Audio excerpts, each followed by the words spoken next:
Welcome to the Michigan Golfer Show. Join us each week as we explore the people, the places, and the events that shape our great game.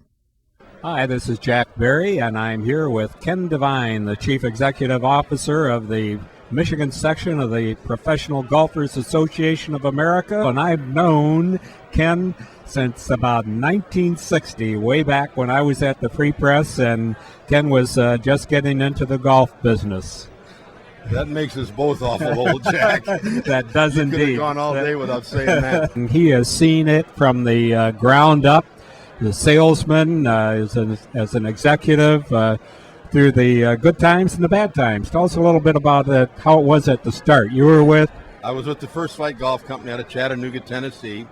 It was a privately owned company by a guy named Jack Harkins from Ireland, and a real character. He was one of the golf characters as we had back in those days. And then Jack got Arnold Palmer to leave the Wilson Company, and Jack and I was there when we started the Arnold Palmer Golf Company. So after Arnold, we added Gary Player and Doug Sanders and Jimmy DeMeritt, and we had all the characters. Well, you've known and worked with the greats of the game. Yeah, I have, Jack. It's been an amazing thing, and it's been 44 years now, and what a way to wrap it up. I'm going to go out right after the Ryder Cup. Let's talk a little bit about Ryder Cup. Sure, be happy to. And this is the PGA of America's big show, and what do you do with the Ryder Cup? Well, What's your involvement? We've been in meetings 2 days this week on the charitable endeavors. We go back to the history of the PGA, the Ryder Cup, and the PGA Championship. You know, we'd ride into town with this great golf tournament. We'd bring $1 million into the community, but when we'd leave, it was just like, where did they go?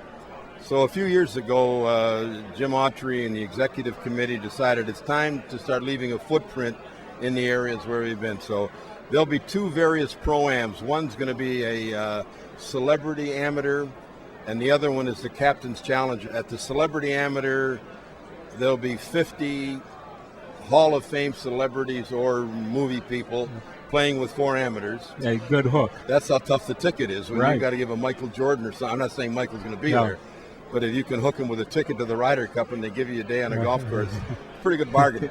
I hope nobody quotes his number, but hopefully it'll be close to $500,000 we'll give to various Michigan charities. Right. Well, I know the PGA of America is trying to involve the community more. They know that not that many people are going to be able to get onto the golf course. Exactly. So they've done like the Michigan Golf Foundation.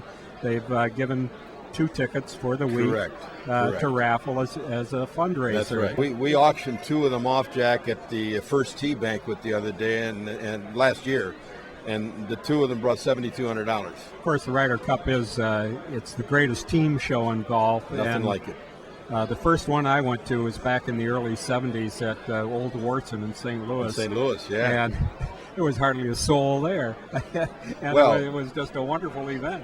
You know, you being one of the greatest golf writers of the century, you remember when you couldn't get a sponsor for the Ryder Cup, and Jack Nicklaus came to them and said, here's what you need to do. You need to make it more competitive, and you need to expand it to all of Europe, and that really turned it around. Well, as soon as the U.S. started losing, why people started getting interest. Exactly. Of the 12 players, 7 have never played in it. And I think that's good. I think we need these kids out there. Right. If you remember the European team at the Belfry, they had those young first-timers that had a fire in their belly and really wanted to win. It is so huge over there. And, I mean, whenever you talk golf over there, they always talk about whether so-and-so has a chance Ryder Cup. Everything Ryder Cup. It had not been quite that way here, but now you hear on the weekly golf telecast, tour cast, they do talk Ryder Cup. Absolutely. Internationally, it is the second most viewed event other than the World Cup. Right. So that tells you the importance and the magnitude of it. How about the great show that the Michigan PGA has put on over the years? It's become probably one of the top sections in the country. Yeah, and Jack, I got to tell you, I think it is one of the top sections. As you remember, I came in under some difficult situations, and all you had to do was show them how to put the bit in their mouth, and they did it, and they ran with it. I just got to thank everybody. You came in, what was it, 1991? 1991, January 7th, 1991. the coffers were kind of bare at that time? Yeah, we had an unfortunate situation, right. and so now how do you build that back up? Well, what we did is we've got some very wonderful sponsors for our tournaments, and when a sponsor would come forth with a substantial amount of money, we were able to retain the entry fees from the tournament. And the members voted in a substantial dues increase right away. But we're very fortunate right now. We're sitting in a comfortable. We're talking about some forward things. We're looking at a new home site.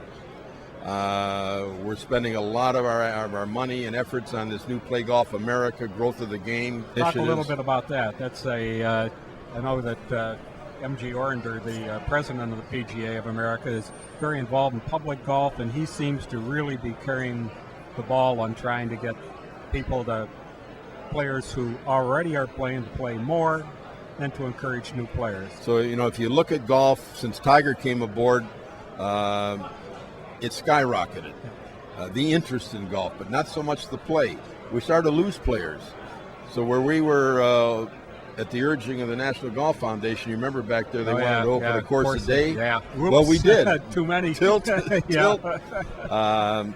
But I don't think it would have been too many had the economy stayed strong. But the growth of the game, Play Golf America, is, as you say, it's a four-pronged program. We've got to make the game fun, Jack. You hear all about the traditions and all that, and maybe that's wonderful. Yeah.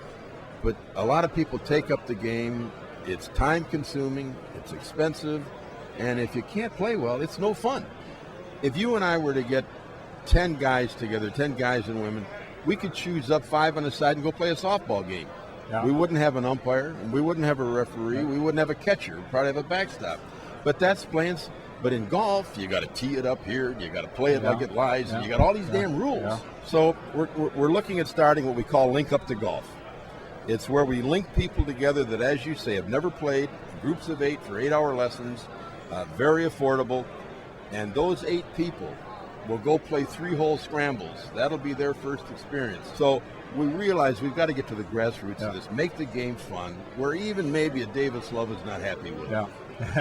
Well, I think encouraging 9-hole play too. Exactly, Jack. You don't why 9? Waste a whole day. Why 9? Why don't I say, Jack, let's go play 3 after work tomorrow? All right. Why not? Yeah. All we need is the golf course owners like Jim Dooling and that to take certain times of their day and set it up where you've got a clover leaf, right, where you can play 3, 6, or 9. Right. Listen, one of the things is that Detroit is one of 10 cities in the country that's having a big demo day. Well, yes, St. John's out of St. John's and at Carl's in Plymouth. Yes, we are. The USGA, the LPGA, the Augusta National, they have all turned over all their PSA money to us. And they've said, between the PGA and the Golf Course Owners Association, we're counting on you to grow the game. Right. So we're going to have $8 million across the country in these PSA spots showing how young, new people, old, new people get into the game, learn the game, and play it as a game. And then once they get proficient, then learn the rules of golf and the handicap and all that. But Jack, you were there when I started. You're going to be there when I finish. That's the two of us. and they never said we'd make it, Jack. That's right. We've been talking with Ken Devine, the Chief Executive Officer of the Michigan section of the Professional Golfers Association of America, and Ken is wrapping up his work with the PGA right after the Ryder Cup. So it's been good talking with him, and we'll see you the next time.